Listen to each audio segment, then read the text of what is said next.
والصلاة والسلام على سید الانبیاء والمرسلین اما بعد فاعوذ باللہ من الشیطان الرجیم بسم اللہ الرحمن الرحیم۔ الحمدللہ سورہ یونس کی تقریباً 107 آیات کی تفسیر تقریباً مکمل ہو چکی ہے۔ ویسے 106 آیات کی مکمل ہوئی ہے اور 107ویں آیت کی ہم نے تلاوت کی تھی، تفسیر ابھی رہتی ہے۔ اللہ تعالیٰ نے اس میں ارشاد فرمایا وَإِن يَمْسَسْكَ اللَّهُ بِضُرٍّ، اور اگر اللہ تبارک و تعالی تجھے کوئی تکلیف پہنچائے فَلَا كَاشِفَ لَهُ إِلَّا هُوَ، تو اس کے سوا یعنی اللہ تعالیٰ کے سوا اس تکلیف کو کوئی دور کرنے والا نہیں۔ وَإِن يُرِدْكَ بِخَيْرٍ، اور اگر وہ تیرے ساتھ کسی بھلائی کا ارادہ کرے فَلَا رَادَّ لِفَضْلِهِ، تو اس کے فضل کو روکنے والا کوئی نہیں، رد کرنے والا کوئی نہیں۔ یصیب بہ من یشاء من عبادہ، اللہ تبارک و تعالی اس مصیبت کو اپنے بندوں میں سے جس کو چاہتا ہے پہنچاتا ہے۔ وہو الغفور الرحیم، اور وہ بہت بخشنے والا مہربان ہے۔ یہاں پہ اللہ تبارک و تعالی نے ایک بہت ہی نفیس بات بیان فرمائی جس کو سمجھنا ہر عاقل بالغ مسلمان مرد و عورت کے لیے لازم ہے۔ آج کل ہمارے ہاں یہ بہت زیادہ ہو گیا ہے کہ ہر چیز کے اندر ہم کہتے ہیں جی کسی نے تعویذ کروا دیا ہے، کسی نے جادو کروا دیا ہے۔ بعض اوقات ہم کہتے ہیں کہ جی فلاں نے میرے کاروبار میں بندش کروا دی ہے، فلاں نے رشتوں میں بندش کروا دی ہے، فلاں نے ہم پر مصیبت کے دروازے کھول دیے ہیں۔ تو یہ ہوتا ہے کہ لوگ جادو بھی کرواتے ہیں، خلاف تعویذ وغیرہ بھی کرواتے ہیں، لیکن ایسا نہیں ہوتا کہ ہر چیز کے اندر یہ ایسا ہو جائے۔ یہ اللہ تعالیٰ نے ایک بہترین اس عقیدے کی وضاحت فرمائی کہ انسان کو یہ عقیدہ رکھنا ہوگا کہ اگر اللہ تبارک و تعالیٰ کوئی مصیبت نازل فرمانا چاہے تو اسے دور کرنے والا پھر کوئی بھی نہیں ہو سکتا، اور اللہ تعالیٰ اگر نعمت عطا فرمانا چاہے تو پھر اس نعمت کو روکنے والا کوئی نہیں ہو سکتا، کیونکہ ارشاد فرمایا وَإِن يُرِدْكَ بِخَيْرٍ، اگر اللہ تعالیٰ تیرے ساتھ کسی بھلائی کا ارادہ کرے فَلَا رَادَّ لِفَضْلِهِ، تو پھر اللہ تعالیٰ کے فضل کو روکنے والا کوئی نہیں ہو سکتا۔ تو اس لیے یہ عقیدہ مضبوط رکھنا چاہیے۔ اب ہوتا یہ ہے کہ ہم یہ سمجھتے ہیں کہ فلاں نے میری روزی روک دی، فلاں کیسے روک سکتا ہے؟ اگر اللہ تبارک و تعالی نے مجھے یا آپ کو روزی دینے کا ارادہ اور فیصلہ فرمایا وَإِن يُرِدْكَ بِخَيْرٍ، اگر اللہ تعالیٰ تمہارے ساتھ بھلائی کا ارادہ فرمائے فَلَا رَادَّ لِفَضْلِهِ، تو پھر اس کے فضل کو کون رد کرنے والا ہے؟ اب ہم یہ سمجھتے ہیں کہ نہیں فلاں نے میری روزی کو روک دیا، فلاں نے شادی بیاہ کے اس میں رکاوٹ ڈال دی ہے، اور اس طرح ہم بندوں کی طرف لوگوں کی طرف ان چیزوں کی نسبت کر دیتے ہیں، حالانکہ مصیبتیں نازل فرمانے والا بطور آزمائش وہ بھی اللہ تعالیٰ ہے، اور اس میں آسانی سہولت اور ہمیں آسانی سہولت اور نعمت عطا فرمانے والی ذات بھی اللہ تعالیٰ کی ہے۔ لہذا اب خلاصہ کلام ذرا ذہن کے اندر رکھیے گا، یہ بہت ہی اہم بات ہے کہ یہ جو ہے کہ ہم کہتے ہیں کسی نے ہماری روزی روک دی ہے، کسی نے نعمتوں کا دروازہ روک دیا ہے۔ اگر معاذ اللہ اس عقیدے کے ساتھ کہا جائے کہ اللہ تعالیٰ تو دینا چاہ رہا تھا لیکن کسی نے درمیان میں رکاوٹ ڈال دی، تو گویا کہ وہ یہ ثابت کر رہا ہے کہ رکاوٹ ڈالنے والا اللہ تعالیٰ کے ارادے اور فیصلے کو بدل سکتا ہے، بدلنے والا ہے، اور یہ عقیدہ کفر ہے۔ اسی طریقے سے یہ سوچنا کہ یہ جو نعمت ہے فلاں نے مجھے دی ہے اللہ، اور یہ اگر معاذ اللہ ارادہ ہو کہ اللہ تعالیٰ دینا چاہے نہ دینا چاہے وہ مجھے دے سکتا ہے، یہ بھی کفر ہے۔ تو یہ اچھی طرح یاد رکھیں کہ اگر اللہ تعالیٰ ہمارے لیے کسی نعمت کا ارادہ فرمائے گا تو کوئی اس کو نہیں روک سکتا۔ اب جو ہمیں نعمت نہیں مل رہی ہے، اگر کاروبار میں نقصان ہو گیا، ہمارے گھر میں تنگ دستی نظر آ رہی ہے، صرف اللہ کی طرف سے ہوتی ہے، کوئی بھی اس کو نہیں روک سکتا، کیونکہ اگر اللہ تعالیٰ فراوانی دینا چاہتا تو آپ خود سوچئے کہ اللہ کے فیصلے کو کون بدل سکتا ہے۔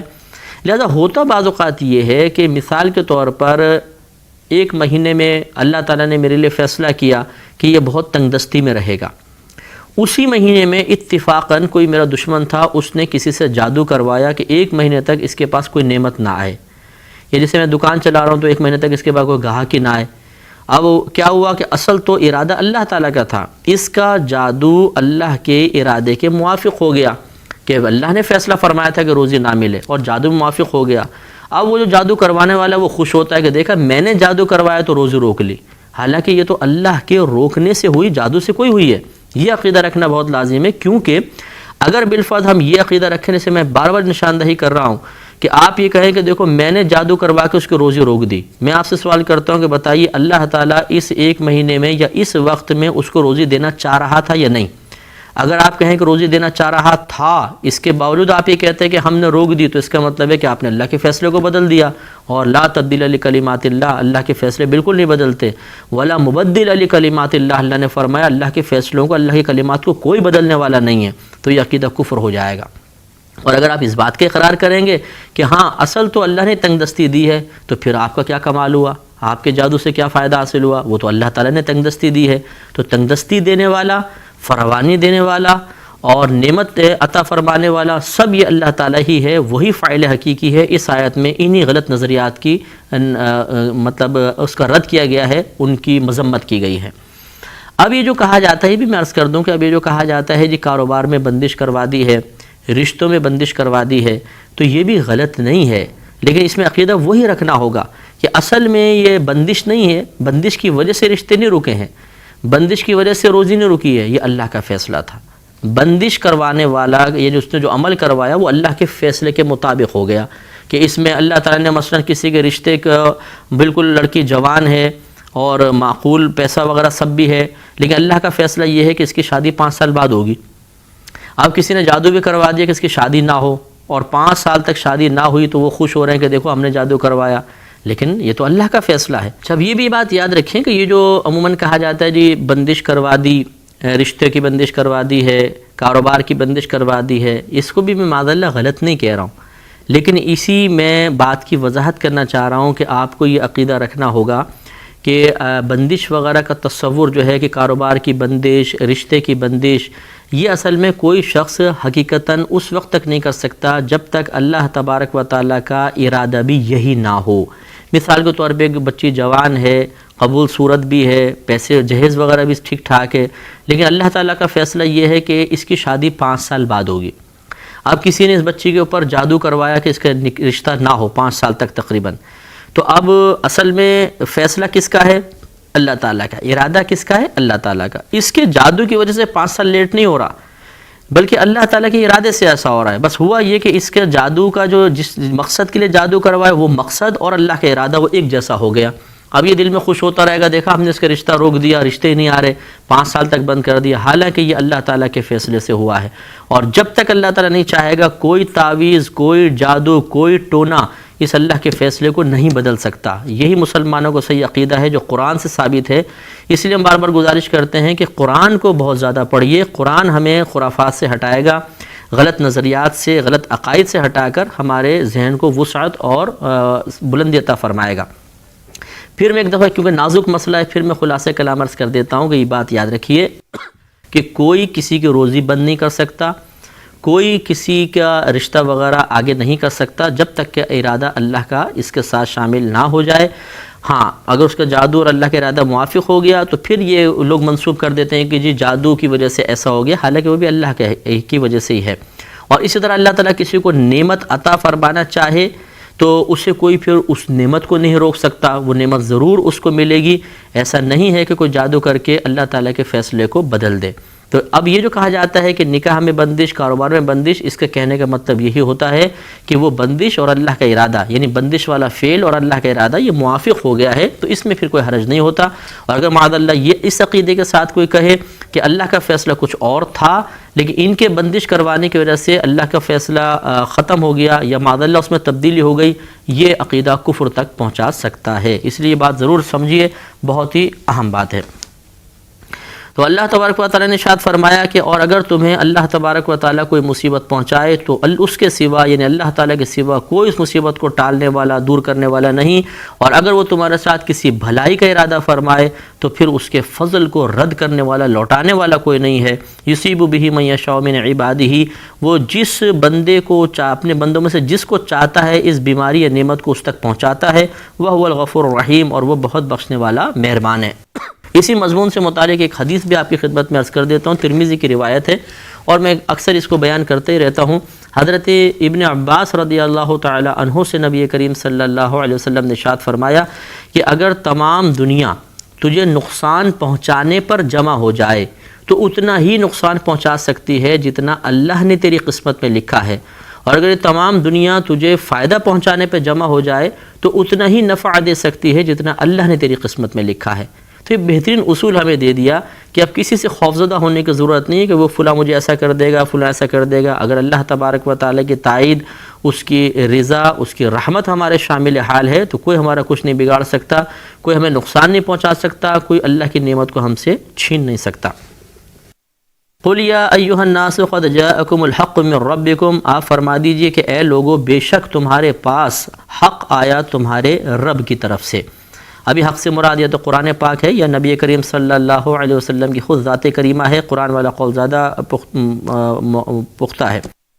فَمَنِ اهْتَدَىٰ فَإِنَّمَا يَهْتَدِي لِنَفْسِهِ، تو جو ہدایت یافتہ ہوا، جو ہدایت کے راستے پہ چلا تو محض وہ اپنے فائدے کے لیے ہدایت پر آیا، اپنی ذات کے لیے آیا۔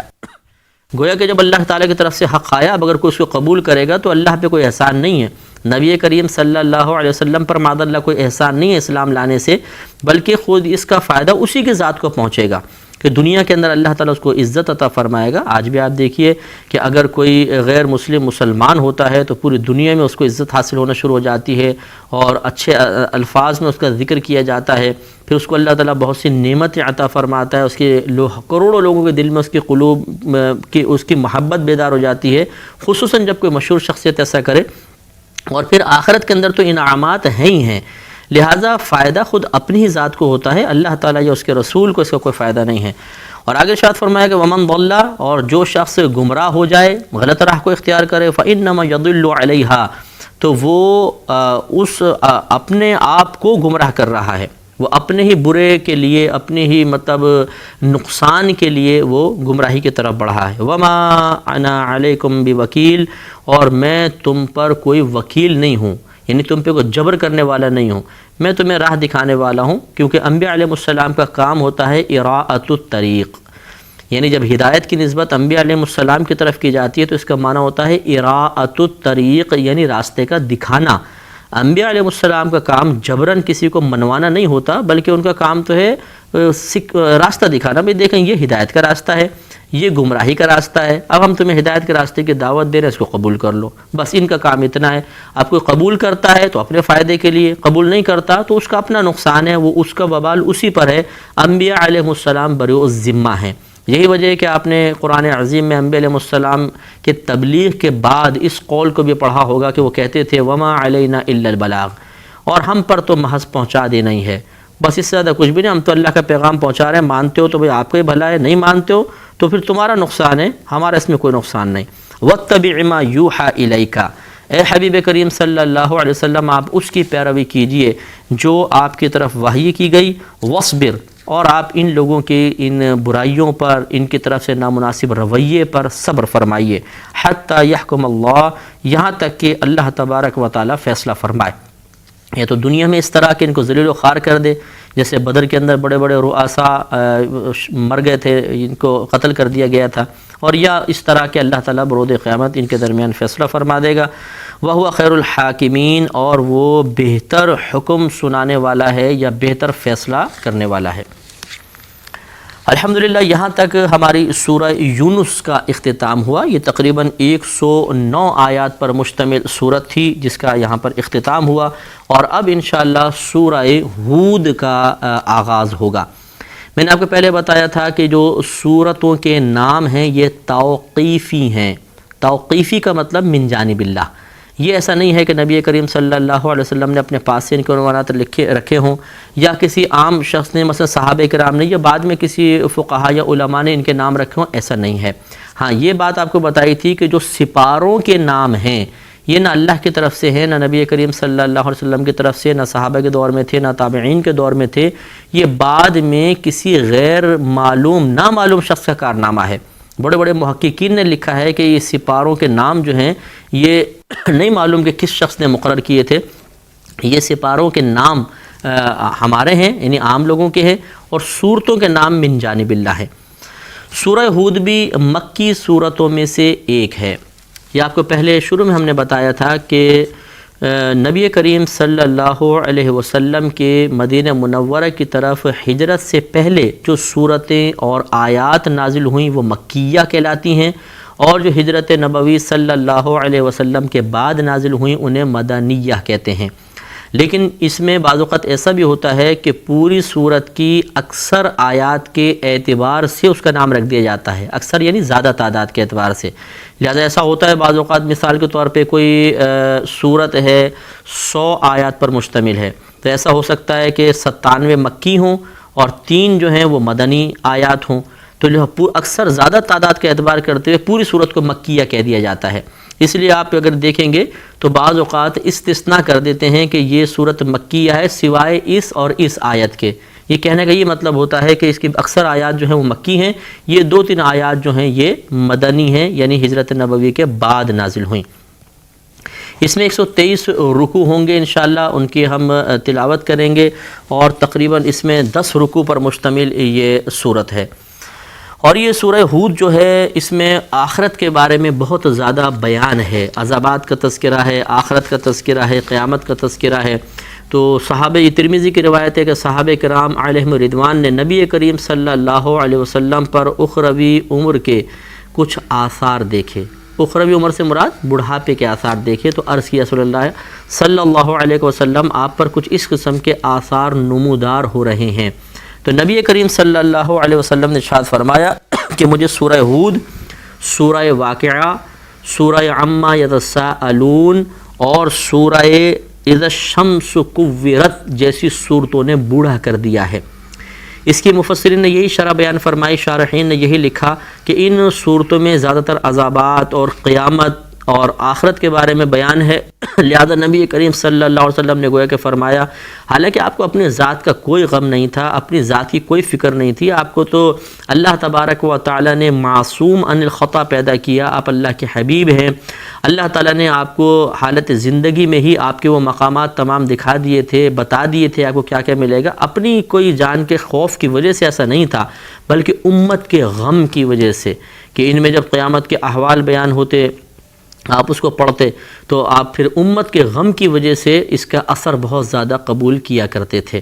اور میں ضمناً اس سے پہلے کہ ہم سورہ شروع کریں یہ بات اکثر عرض کرتا ہوں، اور آپ بھی اس پر غور و تفکر کیجئے گا کہ ہمارے نبی کریم صلی اللہ علیہ وسلم کا رحمت للعالمین ہونا یہ آپ کے لیے بہت بڑی آزمائش ہے، بہت بڑی آزمائش تھی. اس لیے کہ رحمت کہتے ہیں رقت قلبی کو، دل کی نرمی کو، اور جس کا دل جتنا زیادہ نرم ہوتا ہے وہ مختلف چیزوں کا اثر اتنا ہی زیادہ قبول کرتا ہے. غم بھی اس کو زیادہ محسوس ہوتا ہے، پریشانیوں پہ تکلیف بھی اس کو زیادہ محسوس ہوتی ہے. مثال کے طور پہ اگر آپ روڈ پر جا رہے ہوں، ایک بلی روڈ کراس کر رہی ہو کہ اچانک ایک بھاری ٹرک آ کے اس کو کچل کر نکل جائے، اس کا بھیجا باہر آ جائے، آتے باہر آ جائیں، وہ تڑپ رہی ہو، اگر آپ نرم دل کے ہیں تو اس منظر کو نہیں دیکھ سکیں گے. تو جو جتنا زیادہ بعض ہوں گے دیکھیں گے بے پرواہی سے گزر جائیں گے، بعض دیکھ کر ایک دم جھرجھری لیں گے، بعضوں کی آنکھوں سے شاید آنسو نکل آئیں، بعض اپنا سر پکڑ کے بیٹھ جائیں گے اور بہت دیر تک اس کے بارے میں سوچتے رہیں گے. تو جتنی رقت قلبی، جتنی قلب میں رحمت زیادہ ہوتی ہے، آدمی اتنا ہی زیادہ اثر قبول کرتا ہے، اتنے ہی زیادہ غم محسوس ہوتا ہے. تو نبی کریم صلی اللہ علیہ وسلم تو رحمت للعالمین ہیں، تو ہر چیز کا خوف، ہر چیز کا غم آپ کو عام لوگوں سے زیادہ محسوس ہوتا تھا. یعنی آخرت کا خوف اور دنیاوی جتنے امور، صحابہ کرام کو شہید کر دیا جانا، آپ کے بیٹوں کا انتقال کرنا، تو اس کا غم بھی اتنا ہی زیادہ محسوس ہوتا ہوگا. تو نبی کریم صلی اللہ علیہ وسلم کا رحمت للعالمین ہونا آپ کے لیے واقعی بہت بڑی آزمائش تھی، کہ اس کی وجہ سے آپ کو ہر چیز زیادہ شدت کے ساتھ محسوس ہوتی تھی. تو اس لیے مطلب امت کا غم محسوس کر کے، حالانکہ آپ کو کوئی پریشانی نہیں تھی، امت کی تھی، امت کے ساتھ مسئلہ تھا کہ اس کے ساتھ مطلب اخروی عذاب کا معاملہ ہو سکتا ہے، لیکن آپ چونکہ بہت زیادہ رحیم تھے، شفیق تھے، کریم تھے، اور ہیں بھی کریم تھے کہ میں زمانے کے اعتبار سے عرض کر رہا ہوں، تو نبی کریم صلی اللہ علیہ وسلم اس لیے زیادہ اثر قبول کرتے تھے. تو اس قسم کی صورتوں نے آپ نے فرمایا کہ مجھے بوڑھا کر دیا. تو ہم اس کو شروع کرتے ہیں. بسم اللہ الرحمن الرحیم. الف لام را. آپ کو پہلے بتایا کہ یہ حروف مقطعات ہوتے ہیں، یعنی صورتوں کے شروع میں حروف پر مشتمل یہ آیتیں ہوتی ہیں. ان کو بعض نے آیات باقاعدہ شمار بھی کیا ہے، تو ان کے معنی اللہ تعالیٰ ہی بہتر جانتا ہے. یقینی 100% جو معنی ہے وہ اللہ ہی بہتر جانتا ہے، یا اس کے عطا سے، اس کے بتانے سے نبی کریم صلی اللہ علیہ وسلم، اور بعض علماء نے فرمایا کہ ان کے نبی کریم کے اطلاع دینے سے اجلہ جو صحابہ تھے وہ اس کو جانتے تھے. ان کے معنی کتاب احکمت آیاتہ،